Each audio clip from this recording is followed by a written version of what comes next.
Dating in your 30s is like upgrading from a flip phone to a smartphone. Suddenly, you have better filters, clearer reception, and zero tolerance for dropped calls or red flags. You have got standards, a packed calendar, and a healthy fear of brunch enthusiasts who say namaste even ironically. Swiping isn't thrilling anymore, it's cardio for your thumb and trauma for your trust issues. You are not too picky. You just refuse to date someone whose emotional maturity is still in beta testing. At this stage, dating isn't about collecting matches, it's about finding someone who doesn't flinch when you mention therapy and joint Costco memberships. The shrinking pool, or does it? Sure, the dating pool feels smaller in your 30s, but let's be honest, it's not evaporating. It's just been chlorinated to keep out the floaters. According to Pew Research in 2025, around 30% of U.S. adults aged 30 to 49 are single, and 61% of them are still out there looking, probably with a latte in one hand and existential dread in the other. It's not the shallow end, it's just deeper and less crowded with college kids who think emotional intelligence is a Spotify playlist. And while it may not be Olympic-sized, it's definitely a nice heated hotel pool with complimentary robes and adult swim hours. The good news: most people in their 30s are no longer trying to date their therapist or fix a walking red flag. You are now swimming with folks who can hold a conversation and hold down a job.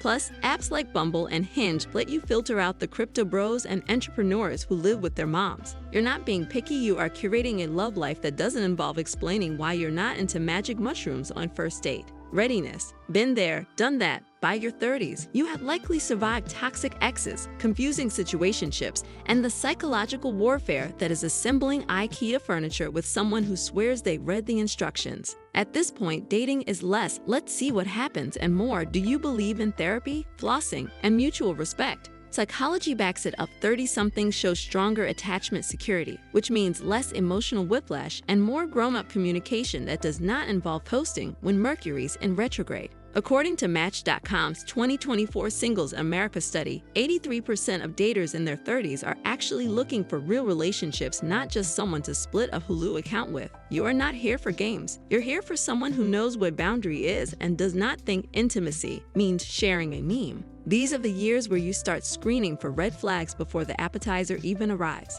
The breadcrumbers and bench warmers are out-replaced by emotionally fluent adults who ask follow-up questions and text back. Honestly, it's not just dating, it's vetting for a teammate in the Hunger Games of adulthood. AI, virtual reality, and coasting. In 2025, dating tech is basically your wingman.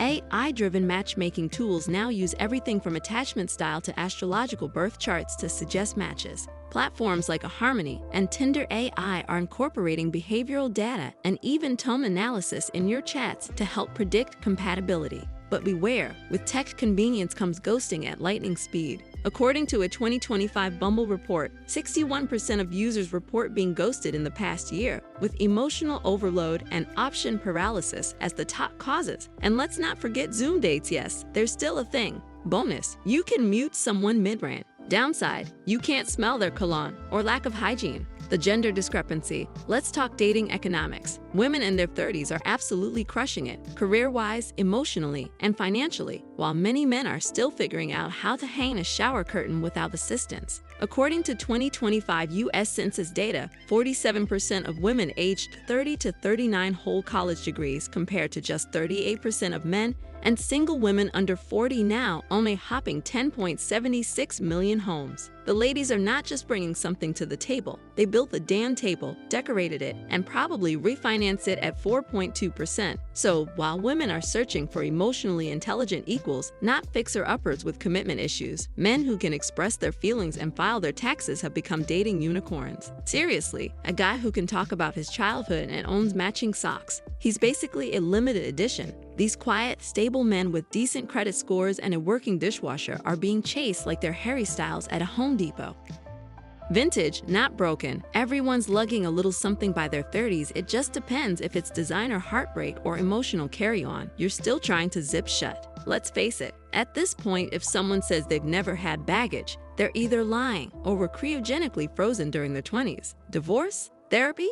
A breakup playlist with 143 Taylor Swift songs. Totally normal. Emotional baggage isn't a red flag anymore, it's a backstory with plot twists and character development. Dr. Helen Fisher says people with past serious relationships tend to be more emotionally mature. And honestly, that checks out. You don't survive a shared lease and brunch with the in-laws without learning a thing or two. You might date someone who went to couples therapy with someone else twice. But hey, at least they know the difference between communication and manipulation. Now, you are not avoiding the baggage. You are looking for someone who's unpacked theirs and folded it neatly into life lessons. Less bar hopping, more real talk. Gone are the days of trolling bars hoping to lock eyes across the dance floor. In your 30s, chances are your Saturday night is booked with laundry or a friend's baby shower. Meeting someone organically requires creativity. Think group hikes, improv classes, or board game nights. Yes, really. And while loneliness has been declared a public health epidemic by the WHO, adults are combating it by building intentional communities. Friendship apps like Bumble Best Friend Forever and even platonic dinner meetups are on the rise. Romantic opportunities are increasingly born from genuine shared interests, not a boozy happy hour. Nobody's throwing up in your Uber on the first date. Slow dating and the new norm. Welcome to the era of slow love. Think fewer hookups, more FaceTime vetting. Modern daters are now taking an average of 4 to 6 weeks before meeting in person, up from 2 weeks in 2020. Apps like Hinge now encourage video pre-dates, and platforms like Thursday only allow 1 day a week to match and meet, prioritizing intentionality over quantity. This shift is especially welcomed by 30-somethings who are juggling real responsibilities and aren't into wasting time with someone who might be emotionally available. As one TikToker joked, if you can't commit to a phone call, how are you supposed to commit to a mortgage? Laughter is the best matchmaker. Humor is no longer just a nice-to-have in a dating profile, it's a survival tool. A 2023 Psychology Today study found that shared humor is one of the top predictors of long-term relationship satisfaction, especially for people over 30. Why? Because laughter diffuses conflict, builds connection, and, let's be honest, makes those awkward first dates at least tolerable. More people now bond over memes, inside jokes, and cringe-worthy past dating stories. And it's not just self-deprecating humor anymore. It's let's talk about how wild our therapist thinks we are kind of bonding. If your match laughs at your baggage, congratulations, you have found your emotional support human. Confidence, clarity, and no regrets. Dating in your 30s has one huge advantage. You've done the work. You know what love is not and what it absolutely has to be. You don't need someone to complete you. You need someone to complement your growth. According to a 2024 YouGov survey, 72% of people aged 30 to 44 say their most fulfilling relationships happened after turning 30. That's not coincidence, it's confidence. You've kissed frogs, questioned your worth, maybe even dated a DJ. But now, you are done playing games. The joy of dating in your 30s isn't about finding someone perfect. It's about finding someone real, who shows up consistently, laughs when you're weird, and doesn't flinch when you talk about joint therapy before joint taxes. If this made you laugh, cringe, or reconsider texting your ex, hit that like button. Don't forget to subscribe for more brutally honest takes on modern love, dating, and surviving adulthood with sarcasm intact. And hey, drop a comment below if you've ever ghosted someone or got ghosted mid-Zoom date. We won't judge.